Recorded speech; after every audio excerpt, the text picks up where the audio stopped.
네, 안녕하세요. 트레이딩룸의 카도입니다. 일단 오늘 영상 시작에 앞서서 제가 좀 여러분들께 말씀드리고 싶은 게 하나 있어요. 뭐냐면 일단 여러분들이 저를 어디서 아셨는지에 따라서 저를 지칭하는 이름이 다를 거예요. 제가 실제로 놀 때 쓰는 닉네임을 알고 계시는 분들도 있고, 그리고 지금 이렇게 트레이딩 할 때의 닉네임을 알고 계시는 분들도 있을 거예요. 그런데 지금 제가 사실 이 두 개의 아이덴티티를 완전히 분리하고 싶어요. 일종의 제 부캐 같은 느낌으로.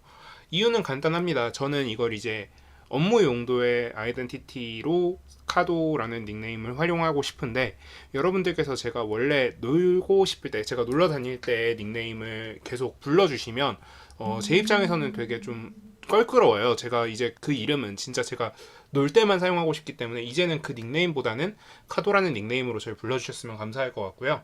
이 부분은 좀 확실하게 좀 짚고 넘어가야 될 것 같아요. 이 부분에 대해서 앞으로 저한테 제가 원래 놀 때 쓰던 닉네임을 불러주시면 제가 그거에 대해서는 제가 응답을 해드릴 수가 없어요. 왜냐면 저는 이제 카도라는 닉네임으로 일을 할 거기 때문에. 그렇죠. 이 영상을 찍고 뭐 여러분들이랑 계속 소통할 거기 때문에 저는 카도라는 닉네임으로 계속 불러주셨으면 좋겠고요. 뭐 카도 혹은 아포카도로 불러주셨으면 좋겠습니다.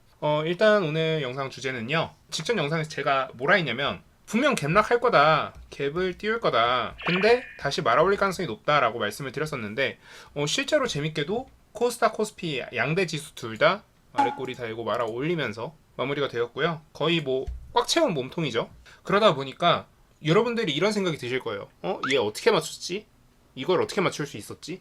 자, 일단 떨어질 거라는 건 예상할 수 있었어요. 갭으로 크게 떨어질 거라는 건 모두 예상할 수 있었어요. 그런데 이걸 말아 올릴 거냐 못 말아 올릴 거냐는 되게 어려울 수 있거든요. 그런데 제가 심플하게 말씀드릴게요. 일단 저는 투자 심리가 공포스러운 심리인 상태는 아니라고 생각해요. 그러니까 완전 최악의 상태는 진작에 벗어났다. 그래서 여러분들한테 말씀드리고 싶은 거는 너무 겁먹진 마라. 조심은 하되 너무 쫄보매매하지 마라. 굳이 우리가 상대가 때리려고 신용만 하고 있는데 거기서 이제 쫄아가지고 가드 올리고 몸 뒤로 막 빼고 그러고 있으면 안 되잖아요. 당연히 상대는 때리려는 신용만 하고 있다고요. 근데 거기서 여러분들 가드 막 올리고 이러고 있으면은 당연히 매매가 잘 될 수가 없어요. 그러니까 이럴 때는 어떻게 해야 된다? 가드는 올리고 있대. 상대의 주먹을 정확히 보고 있어야 돼요. 그래서 지금 제가 보고 있는 관점들에 대해서 좀 설명을 드릴게요. 일단 개별주를 제가 설명드리기 전에 제가 보고 있는 시장의 뷰를 좀 말씀드릴게요. 이미지 하나 가지고 오겠습니다.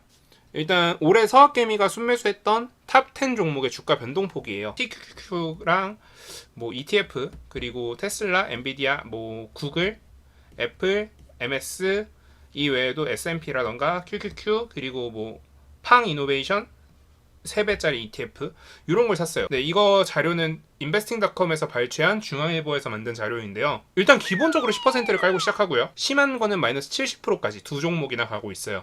이렇다라는 건 뭐냐면 서학개미도 여러분들이 생각하는 것만큼 큰 수익률을 보지는 못했다라는 거고요. 동시에 이거는 이제 이베스트 투자증권에서 제공되는 실시간 선물 포지션인데요. 오일이나 골드는 매도 평균가랑 매수 평균가가요. 매수 평균가가 더 위에 있어요. 자, 생각을 해보세요. 더 비싸게 산 거고요. 더 싸게 판 거예요. 선물 포지션을. 더 비싸게 산 거고요. 더 싸게 판 거예요. 얘네들은 앞으로 변동폭이 한동안 클 수밖에 없다. 얘네들은 어때요? 천연가스 당연히 매도가가 더 위에 있고요. 매수가가 더 낮아요. 콘도 마찬가지고 유로도 마찬가지예요. 나스닥? 당연히 마찬가지죠. 그렇다는 건 한동안 오일이나 골드가 한쪽 방향성을 결정할 경우에 그 방향성으로 크게 움직일 가능성이 높다.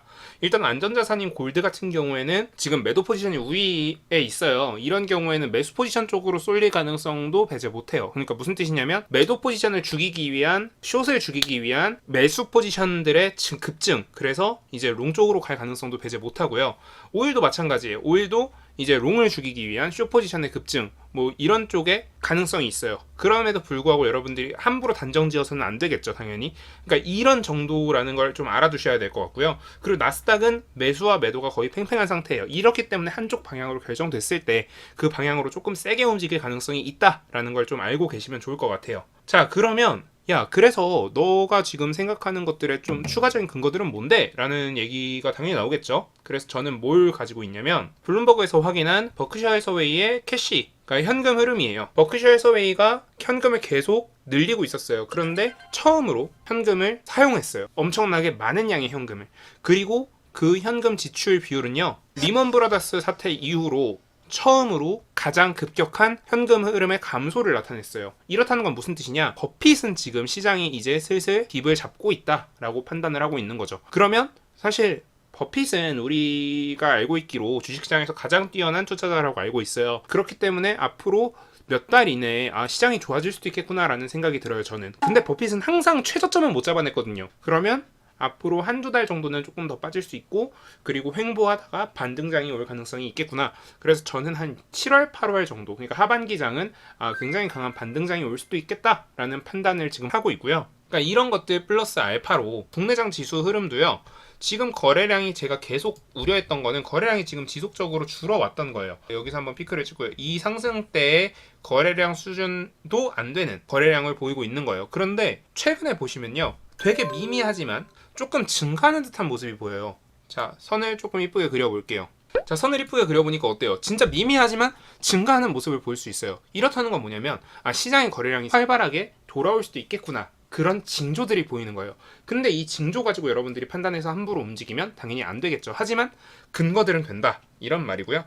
그래서 저는 지금 그 직전 영상에서 뭐 나스닥 뭐 빠졌고 뭐 아마존 뭐 14% 빠졌는데 반등할 수도 있겠다라는 생각을 했었다라는 근거들이 사실 이런 시장이 완전히 약세장이 지속되고 있는 건 아닌 것 같다라는 생각으로 이제 반등 가능성을 염두에 둔 겁니다. 오늘 미장은 어떨 것이냐? 오늘 미장도 마찬가지일 거예요. 거의 큰 하락은 없을 거고요. 거의 일정한 수준의 흐름이 나타날 건데 한 가지 변수는 있습니다. 뭐냐면 FOMC죠.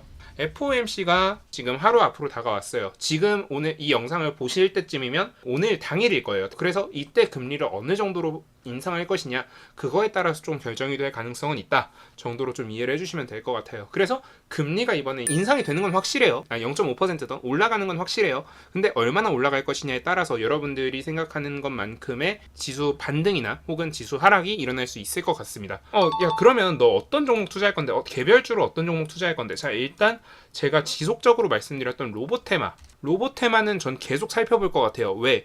이거는 당연히 금리나 이런 거에 전혀 무관한, 물론 당연히 영향은 받지만, 시장에 영향은 받지만 더 무관한 그런 섹터이기 때문에 저는 조금 지켜보고 있고요.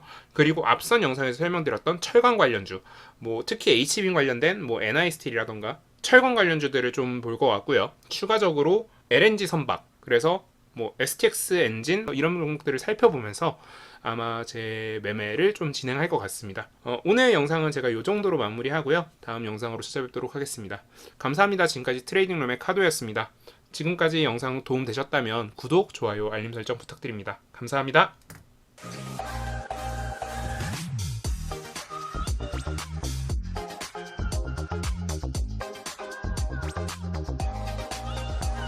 Thank you.